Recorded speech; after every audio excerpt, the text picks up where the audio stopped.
Crimea, we had a month-long campaign. We are going to talk about the religious communities in Crimea, human rights violation, and the persecution on political grounds.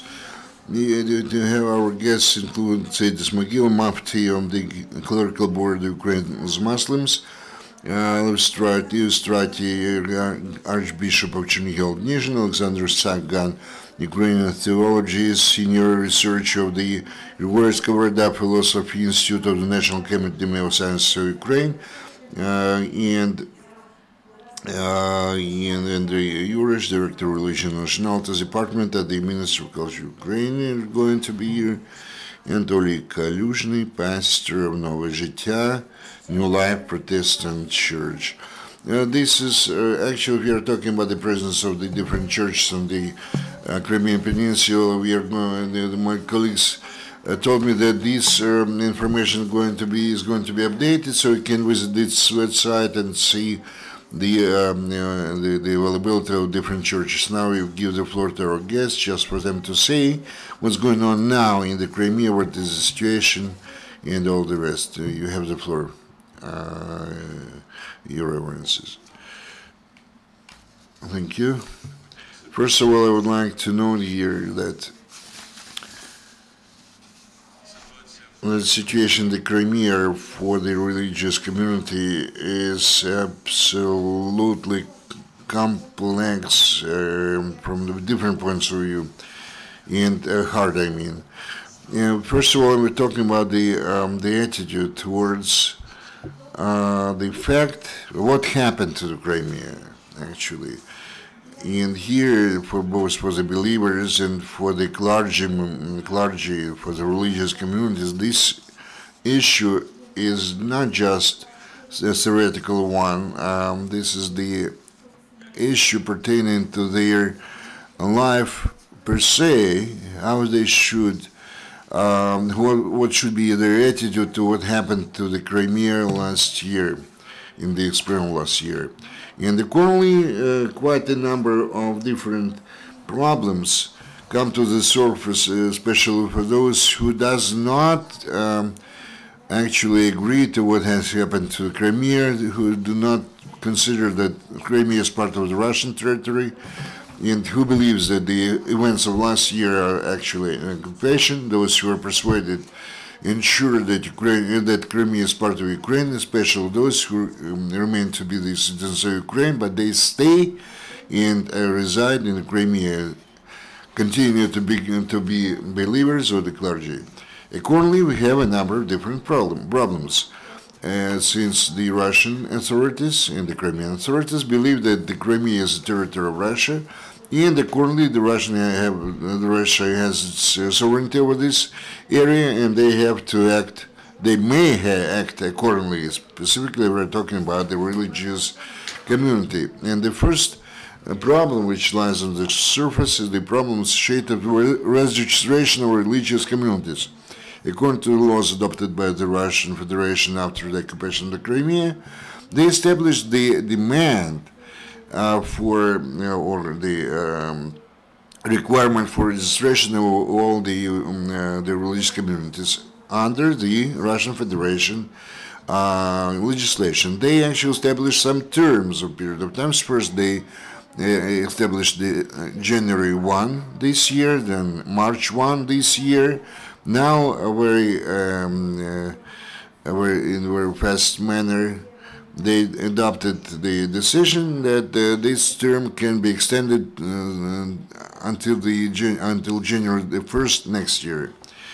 So maybe a dozen or several dozens of religious communities now in the Crimea actually underwent registration under the Russian Federation legislation.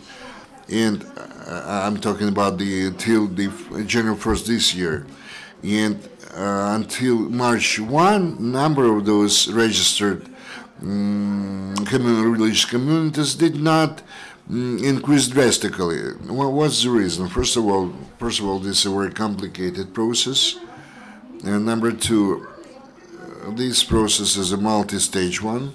So first, the registration should be done or should, first of all, the managerial or management agents, bodies of the religious communities have to be registered, and then whatever is subordinated to them. If you're talking about certain associations or communities, that's why legislation which has been introduced in the Crimea is so complex and complicated. So for the religious communities still are kind of in the suspended state. Another problem which is close to our confession, this is something associated with the following issue. To be registered under Russian legislation can be done only by the Russian Federation citizens. If you're talking about religious community, the chance to come through the registration for non-Russian citizens is so much hard, difficult, and complicated, it's next to impossible to do that. And accordingly, those clergy and the believers who did not agree to become citizens of Russia or were not issued the Russian Federation passports, they not only lose their right to register as their community under the Russian Federation legislation, and hence they lose their right even to do that. The Ukrainian law allows the religious community to administer their beliefs or, let's say, their confession, not only without registration, but even without some specific, let's say, notification of the authorities about their, let's say, activities. Only in some specific cases they have to ask for registration. In the Russian Federation, the religious activity is possible to be carried out only by the registered religious communities. That's why our religious community of the Kiev Patriarchate parish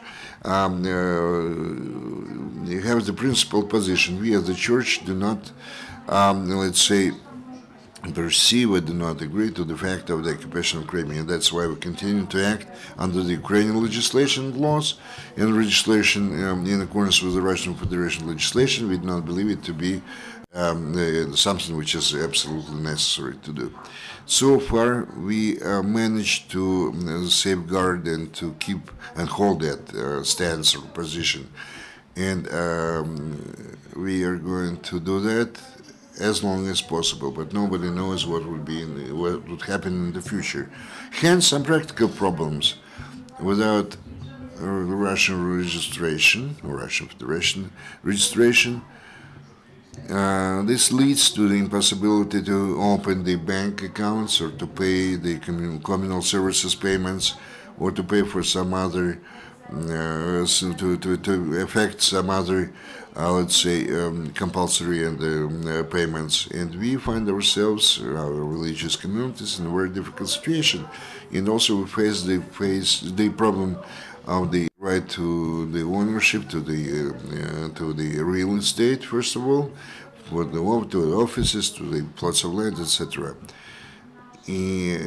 Our parish was addressed or approached by certain Russian occupation authorities, and they proposed that our communities be registered.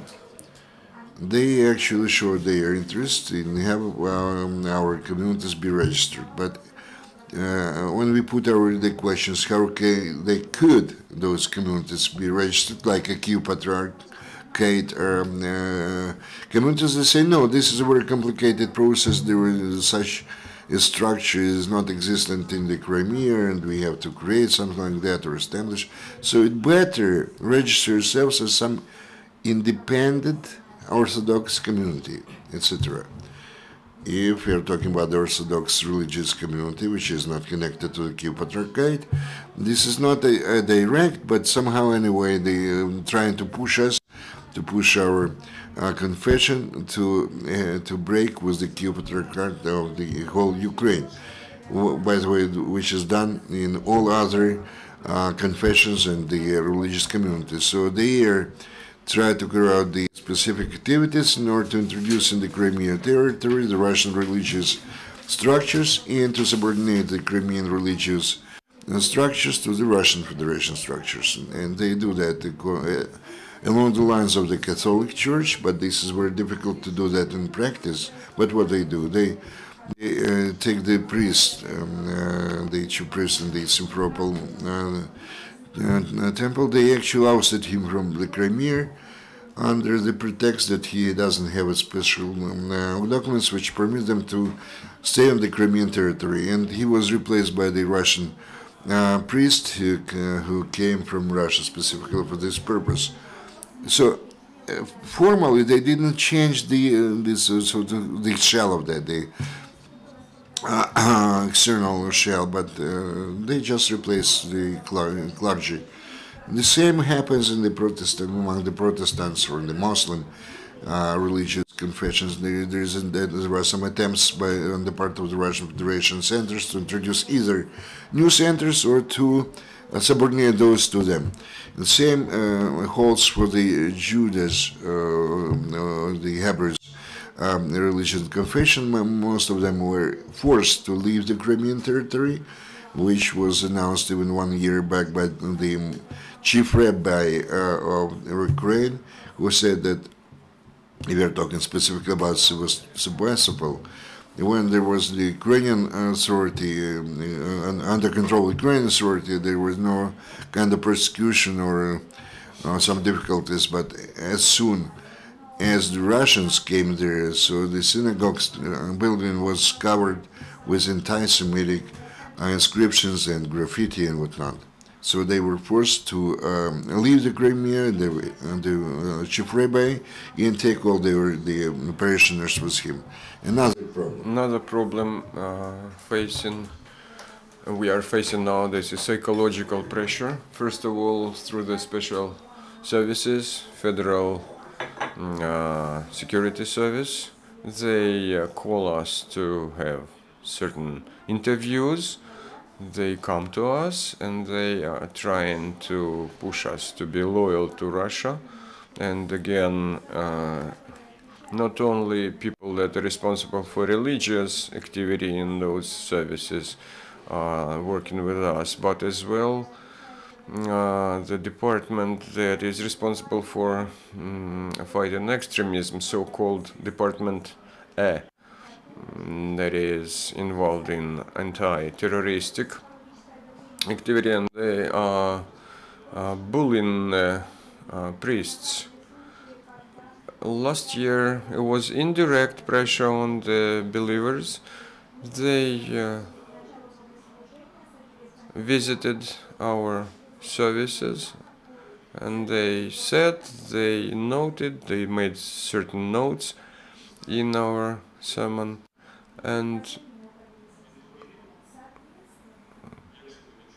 of course you understand what are the feelings of priests and true believers when they understand that somebody who is of course not that friendly is sitting here, represented Russian repressive agencies. It reminds me the case of closure of Jewish theater after Semen Michaels was murdered. So what did they do? They just sent a photographer there, and this photographer made shots of each and every person entering the funeral. So in 1 month they closed this theater and they told everybody nobody wants to go to this theater. They use the same methods now. We have around 10 religious communities in Crimea of Kiev Patriarchate, and a few of them were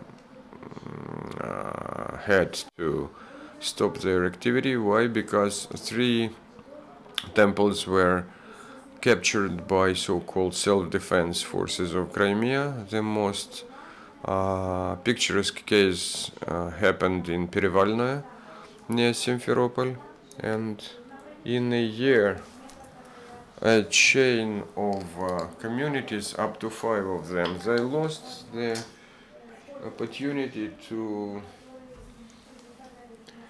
use the premises of where the services we exercised. So in many cases they were told directly that if you will use these premises, you will have problems, you will be checked, and please clear these premises in order not to have excessive problems.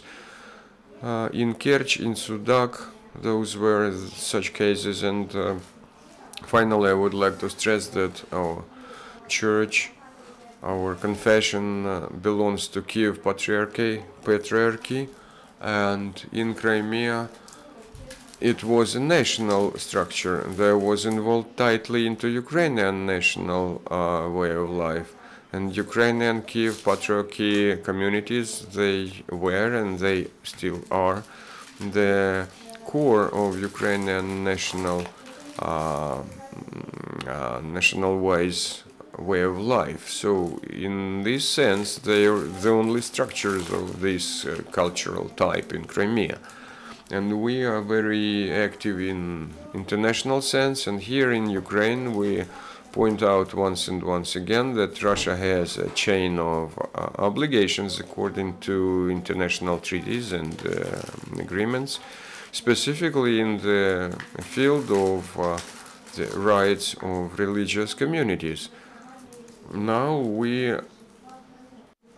were put in a position of religious minority in Crimea, so Russia should observe its obligations, and international organizations must monitor or run a monitoring of such behavior of Russian authorities.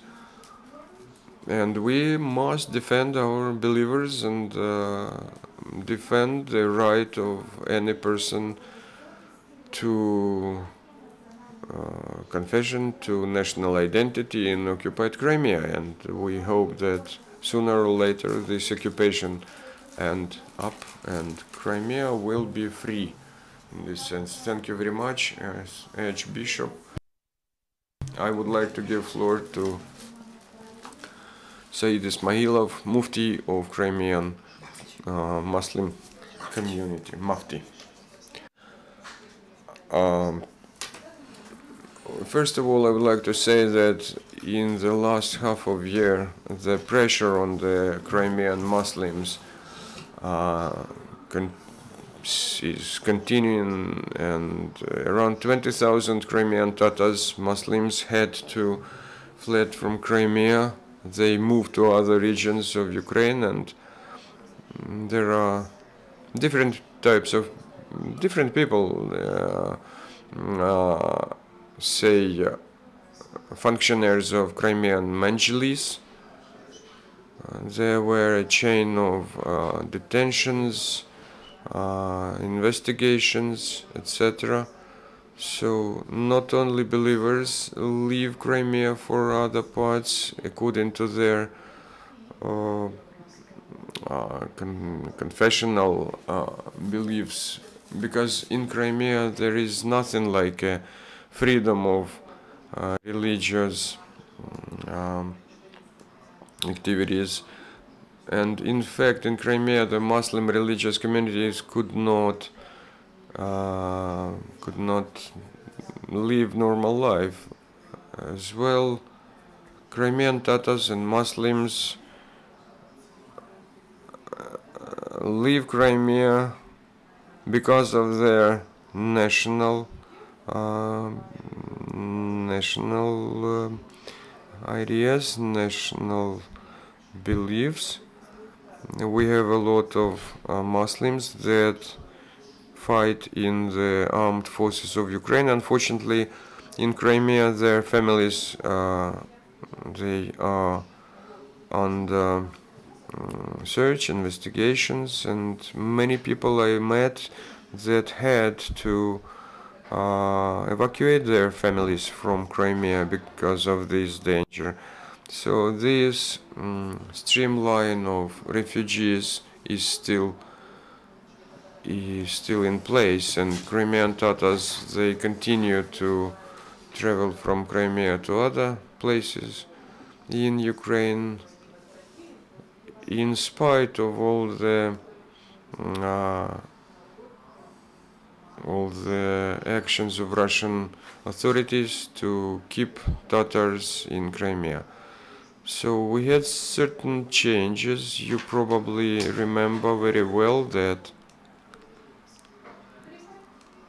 the activity of Crimean Tatar TV channel RTR stopped its activity, and children channel as well, Tatar children channel was stopped its activity because they didn't get the re-registration.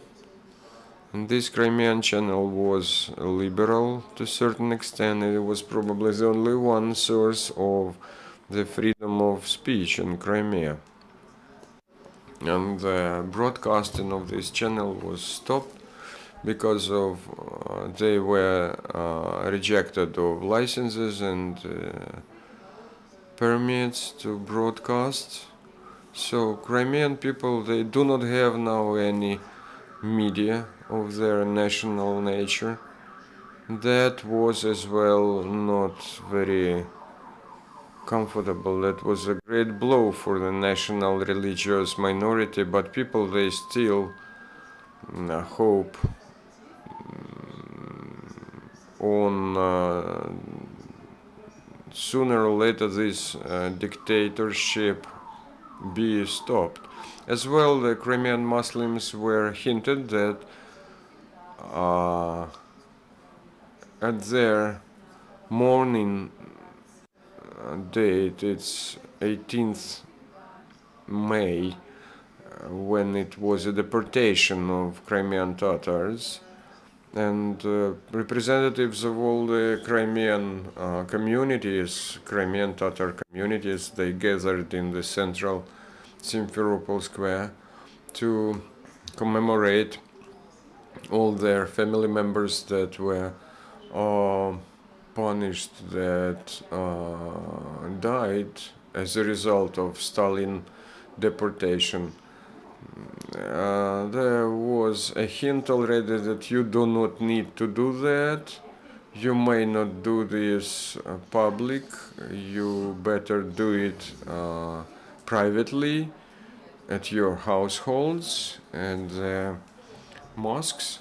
And last year they even had military helicopters over the people gathered to commemorate this deportation date, because 1/3 of our people, they died at that process of deportation. So they even tried to scare people by means of helicopters, military helicopters. This is a very uncomfortable feeling when you have a military helicopter over your head. As well, there was an announcement from pro-Russian authorities on the reconstruction of the ancient part of Simferopol, where we have a lot of religious and national monuments and some other buildings. Not only the central mosque of Simferopol, they have Sophia Sheikh tombs at the same place. Some dervishes, they as well were buried there.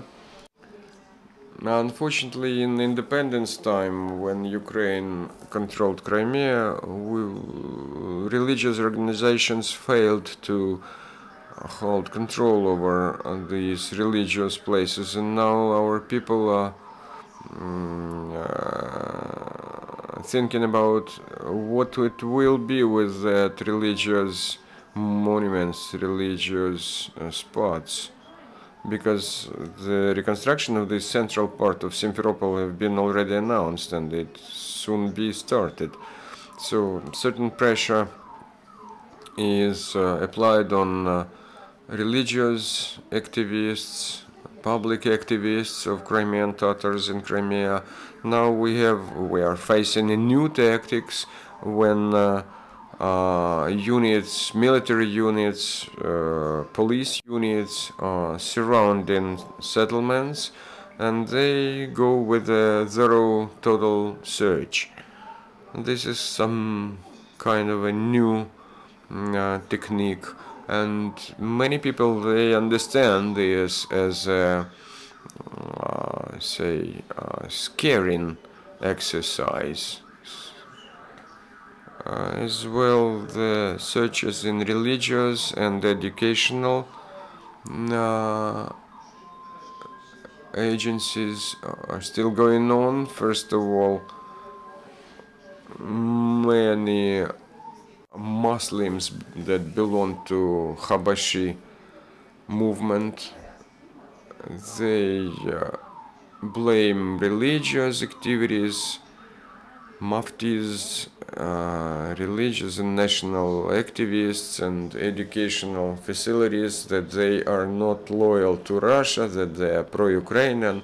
They blame us that we are extremists, and no grounds for such convictions. So last week we had a search in Medrese, which is educational facility in Kolchugino. They use certain religious activists that are loyal to Russia, and they ask them to put the charges or blame to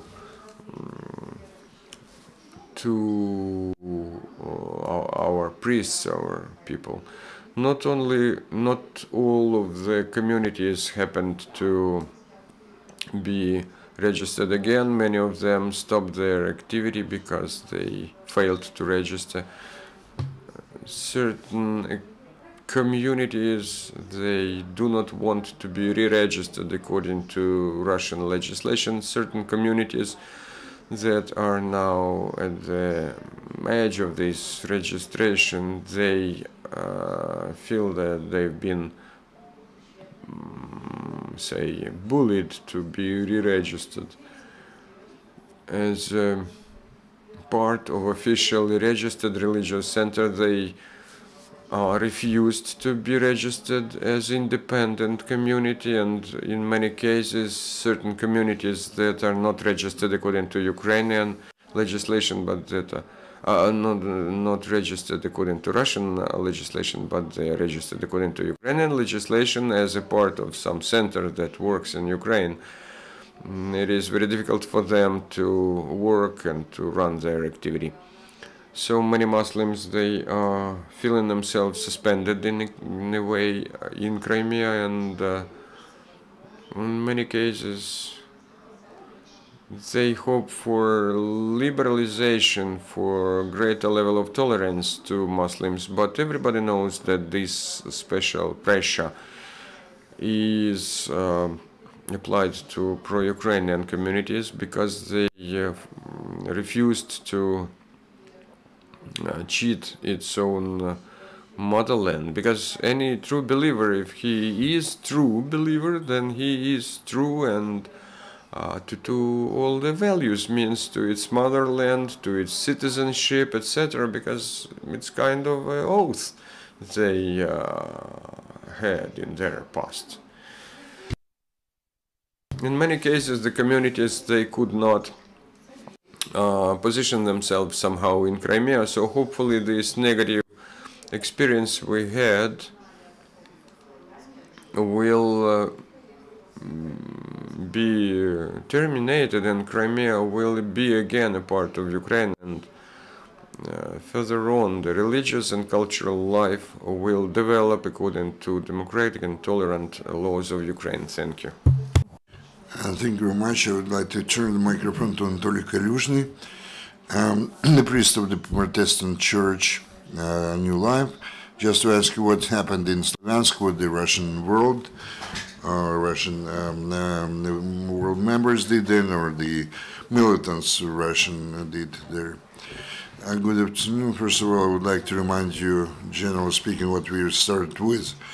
In 2014 in the Crimea, we had more than 2,000 religious communities, all in all, on the territory of the Crimea. And this 5.6% of all the number of all the total number of the religious communities of Ukraine. I would like to say that the Protestants in the Crimea are taking into consideration the religious freedom given by Ukraine to them. We had more than 20% of the Protestant churches out of the total number of the churches in the Crimea. By the way, in the Sevastopol, we had even this number was 27% even. What the situation available today there? 1 year it was kind of brutal pressure on each community, and now the local authorities work selectively, and there is a pressure exerted. Subdivided the Protestant communities in two categories. By the way, none of the religious communities received any kind of official registration in the Crimea. Number two, they subdivided all the communities in different categories. The first category, the most powerful and mighty, and the weaker ones. By the way, about 30% of all the Protestant communities do not have their own buildings, and they have to pay the rental or lease out, rent the official buildings from the local authorities. And if you're talking about this notorious registration, there is a great pressure exerted on the people, so that the majority of the Protestant communities who had the right to rent or to lease some of the official buildings, and not because without that they cannot even work or act under this or within this legislation field or legal field. And by the way, all those people we managed to contact, and I mean from Protestant churches, they say that there is individual treatment, so to say, of the leaders of the churches by these special secret agents and secret services. Very powerful treatment, I would say, or the processing, I would say, of the leaders of the Protestant churches. Moreover, all their contacts with the Ukraine, territorial Ukraine, or to live their whereabouts and go there is, or even their correspondence is being verified, etc. And if there is at least a hint that they have a kind of cooperation with Ukraine. Why they do that? Because Protestants have always been for Russia some aliens, and they actually call the Protestant churches the pro-American churches. And unfortunately, we can sense, we feel it where there is a serious problem there. We have a lot of major associations, and we can see that we can lose a lot if the person has a Ukrainian status or a citizen of Ukraine. In fact, this person can be a pastor or the priest in our church, or generally speaking, cannot do anything, let's say, to lead an active life in the Crimea or do anything there. And we are talking about those people who actually had to leave the church because they refused to take the Russian citizenship. And there is a big danger that this specific year, if this situation persists and no Protestant communities are going to be registered, then they will become outlaws, and they won't be able to make use of the offices or the buildings they have now, or to, let's say, to carry out their functions. And by the way, this is a very delicate way or path to oust Protestantism from the Crimea, generally speaking. We also had several delegations from Moscow to Kiev, I mean from Protestant churches, in order to be involved in some kind of negotiations, or the Baptists or the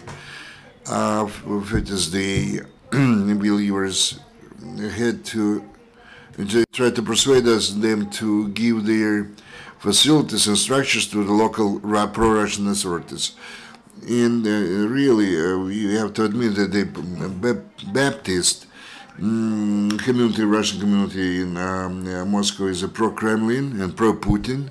They support the Putin aggression against Ukraine, and our leaders cannot give their blessing to the people to take this step. That's why the Baptist churches, which have a lot of churches on the Crimean Peninsula, what they do, they try to, there are some attempts to establish autonomous churches, because under the Russian legislation you cannot establish a new association. You have to become part of the existing association which have been in place until 2001 or 1991, because our association doesn't want to become the part of the pro-Kremlin association. We have a big problem here.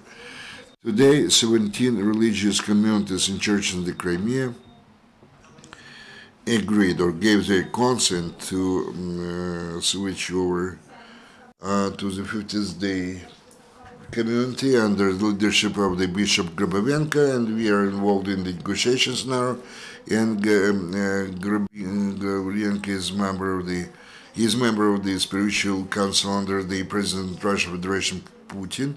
He is a rather serious Ukraine-phobe, and he hates Ukraine, but there is a big problem, and they try to break us down. And our forecasts are as follows: that the real Protestant church will have to become the underground one. And but those who, if the Russians will manage to break some of them, they will become the pro-Russian churches, or maybe the believers or religious community of this type will disappear altogether. So I call upon the international community to pay serious attention to that. It's very difficult for us to act, to work in the Crimea, even to visit Crimea. So we would like to have more people from international organizations coming to the Crimea or the international media, so that they could monitor the available situation there and establish direct contacts. Because for us, it's very difficult to do something like that. Only the glasnost or the information spread all over the world can somehow, let's say, contain the pro-Russian authorities who try to wage the war against the different religious communities, including the Protestant one. So, in order to summarize all the above, I give floor Ukrainian religious scientist Oleksandr Sagan. In my report, I would like to touch several aspects of this very important problem. The first one is that the problem of religious community and organization activities, independently of Crimean situation, has no legal support, because there is nothing like a notion or definition of annexed territories or something like that in this piece of legislation. And if any religious community would like to be registered according to Russian legislation, never a church never any church accept that Crimea is a Russian territory. So, because it could be result in the changes of the statute.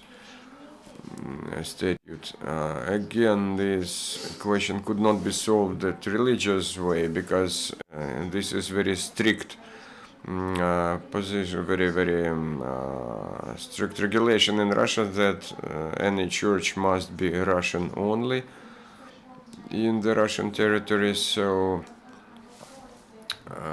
we are speaking on the fact that the problem of existed Muslim communities in Crimea has only one political way out. Unfortunately, Ukraine as a state neglects this factor, and our speakers today already mentioned briefly that we must be very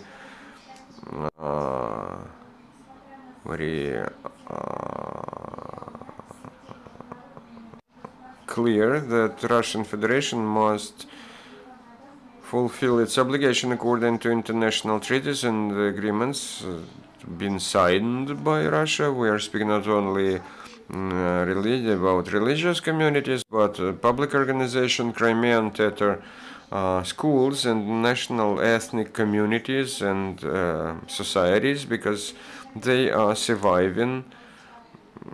Very difficult for them to stay here, because in that sense nobody will allow them to wear say national colors of Ukraine. Not only the crowd will not allow this, but as well the authorities in Crimea. Again, another problem we're facing now. The Russian party abuses the aspect of their own understanding of what should be a statute. And 1 month ago, lines of incorporation, I downloaded this document from official database. For instance, the statute of Simferopol Crimean eparchy, and in fact they changed all the basic data, and the statute says that in legal sense the demands have been fixed in this statute, so the role of Kiev is diminished there. So we're speaking about political pressure, political survivor of all the pro-Ukrainian, pro-Tatar or some other communities and churches, organizations, religious communities that did not agree to be registered with the Russian organizations. And Reverend Clement traveled back from Crimea, and he gave us information on very Jesuitic types of pressure over the clergy in Crimea. This delay from 1st March to 1st January. No, this came to life not because they are very mild and kind-hearted, but because the re-registration process with the Moscow eparchy as well has been delayed, and the documents are not satisfying for local Russian authorities, and Kiev Metropolitan Office has already refused to collect proper documents.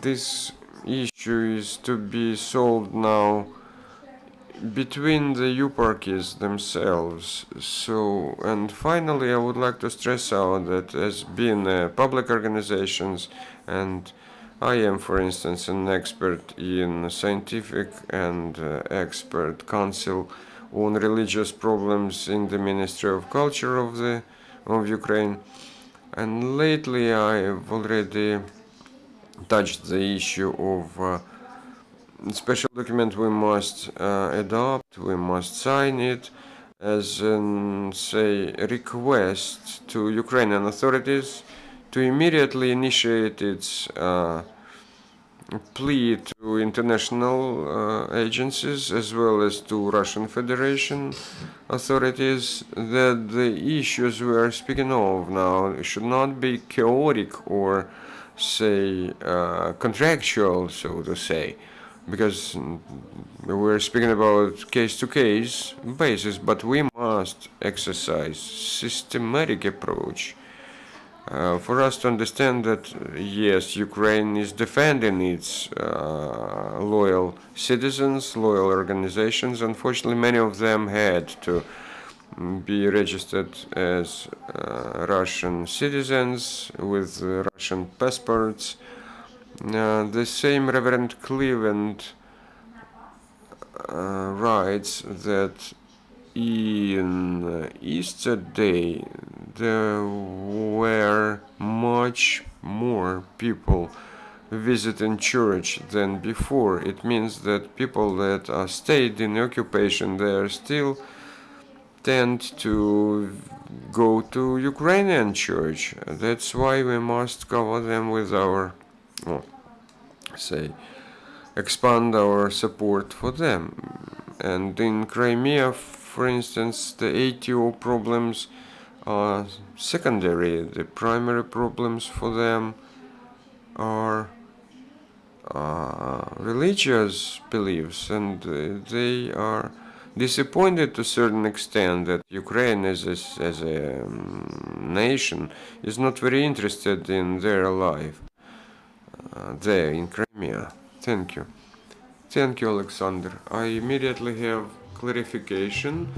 You said that the Ukrainian state does not do, and 100% what they can do in order to protect the religious communities in the occupied Crimea. What Ukraine has today, in addition to what you already mentioned, or like international institutions to provide help or assistance to those communities. Today, actually, we can develop or outline, and unfortunately, over the last year, which elapsed, they have not been able to create this strategy in order to protect or defend the basic freedom of man. I'm talking about the freedom of conscience. And the world has already developed and provided quite a number of different mechanisms in order to protect the freedom of conscience. Because this freedom is a code sign or code symbol for the whole world, to the whole world. In any American or Englishman or a citizen of Europe, they know that this is a basic freedom which has to be defended and protected anyway. Today we do not know, at least I do not know, a single specialized address or let's say which would act in advance. We have to respond to the something which happened, to the facts, and we in our ministries have to see the documents, to I would say this way, which would be supporting the religious communities in the field. In each specific case, there are different approaches because the requirements of each religious community are different, very much different. When I was talking to Ms. Clement, he named listed about 5 points or 5 items of most required, badly needed things. And he will send those messages to the Minister of Foreign Affairs and other ministers, but so far there is no feedback. I don't want to be more specific on this specific point, but there are some elementary things which would really provide support to those communities in the Crimea. Unfortunately, neither the Minister of Justice nor the MFA actually respond to this address approach. Are there any other questions to our guests? You're most welcome if you do have. Sergei Kudnikov, Man-Inform Agency. I have the question to the Sheikh Sayed. Do you know, as a person who has a very good contact with Majlis, do you know anything about the strategy to return Crimea to Ukraine? And perhaps some assistance in this specific issue could be provided by some Muslim world, because the status of the Crimean Tatar people or nation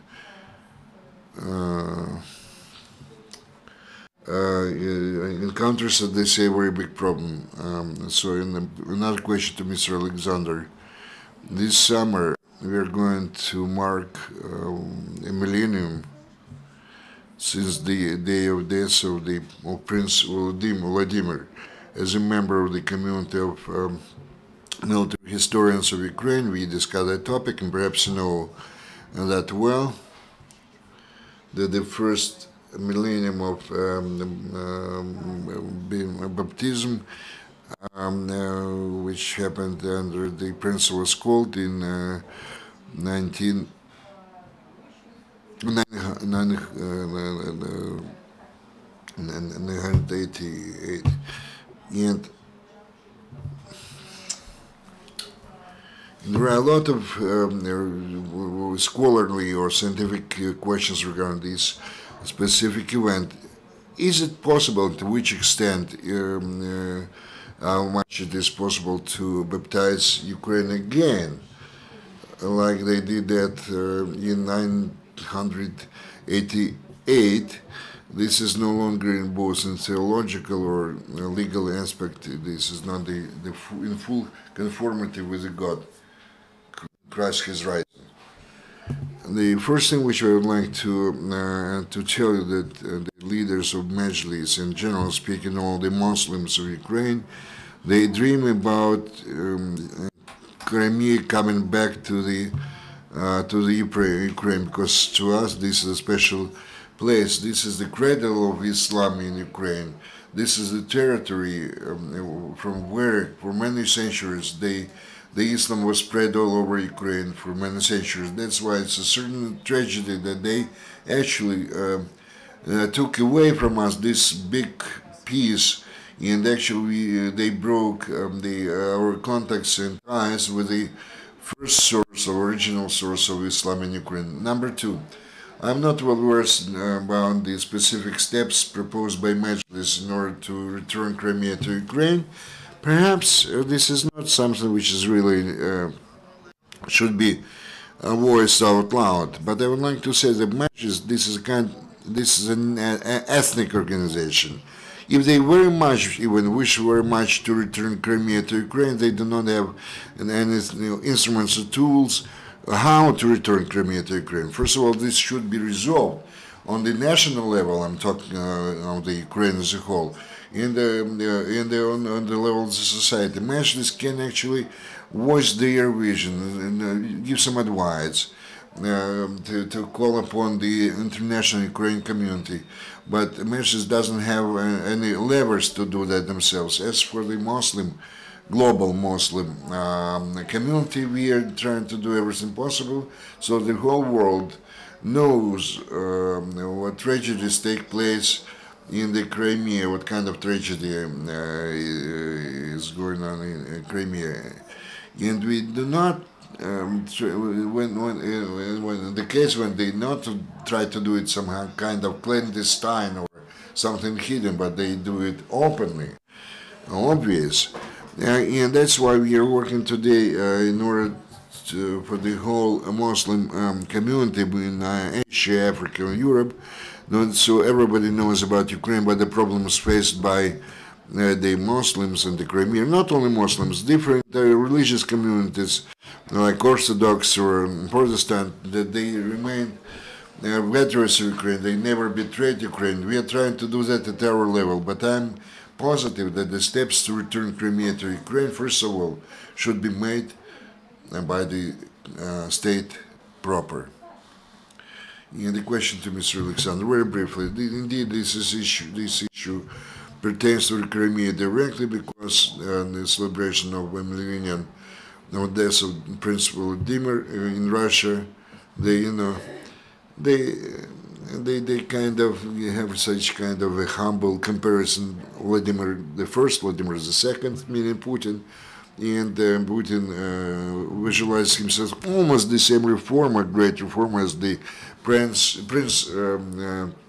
Vladimir. They're going to have big festivities in Crimea. I don't know whether the Kiev Patriarchy leadership will give their consent to that, or they are going to protest. But again, this is kind of a theological event today from point of view of Russia, and they are going to enhance and to step it up. I mean, this event closer to summer, and of course we do not close our eyes on that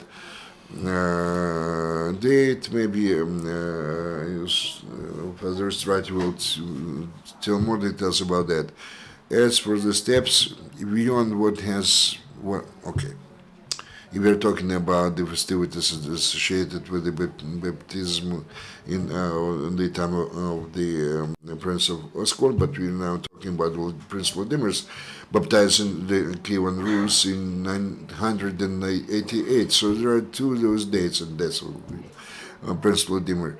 So I don't think that the by major this is not a major problem. Whether what was more, let's say, important, the Askol baptizing or Vladimir baptizing rules. Maybe the church will have their more specific point of view on this specific point. And Pichevsky wrote a lot on that issue, and many other historians. But this is issue, historical issue. If you do not turn to the political plane, this issue is open to any kind of philosophical, historical, and any other discussions. A couple of words I may add. First of all, anybody who is interested in contemporary status of Orthodox Church, Christian Orthodox, specifically Kiev Patriarchy. Kiev Patriarchy had a Jubilee celebration of Askol baptizing as well. It was a cathedral activity in getting Askol into the among the ranks of the holy men. There are certain people that started speaking or baptizing by Andrew, the first caller. And I do not think that we need to make a contrary between the religious events, and I'm not sure that Vladimir baptizing was to transform the Kiev Rus from the slavery to the Christian state. That was a great consequences after that. Consequences in sense of religious, cultural, etc. That's why we celebrated in 2013 1025 years of baptizing, because we once again stressed out that this event, Vladimir baptizing, was a civilization choice for Vladimir. So Kiev Rus, more than 1000 years ago, has decided to be with European religion rather than something else. That's why we're facing Europe now. Do not forget that we have 2 more jubilees this year, related to not less powerful names. It's 1000 years of motor death of Boris and Gleb, and second one is reburying them, 700 years of that. So if the Russian president had a name of Boris, then most probably we would have celebrated something else. And so in Russia we only can rename Moscow River into Dnipro River, then it could be okay. So they probably will erect a monument at Vorobyovy Hills, not far from Moscow University. They will not need to travel to Kiev to bow to Vladimir's monument. So they took our history, they took our monuments, and many Moscow citizens, they are convinced that they have a monument to Knight Yuri Dolgoruki, and they convinced that there is a tomb of Yuri Dolgoruki as well there. They do not know that Yuri Dolgoruki is buried in Kiev. Again, this is very tightly related to Crimean specifics, and when we're speaking about Nestor already pointed out that Vladimir was not baptized in Khersonesk, he was baptized in Kiev or Vasilkov. So he says it's not a true view, but the fact that Putin justified Crimean occupation, that Crimea is a sacred place, sacred land for Russian Federation, because Vladimir was baptized then, according to our church, it is not proper, it's not a fact. Thank you very much. Unfortunately, we have to end up this briefing. You have an opportunity to have certain networking out of this panel, but once again we will touch the issue of Crimea, and we will discuss all the aspects starting from religious up to political issues. Thank you, colleagues. Our next briefing is in 5 minutes.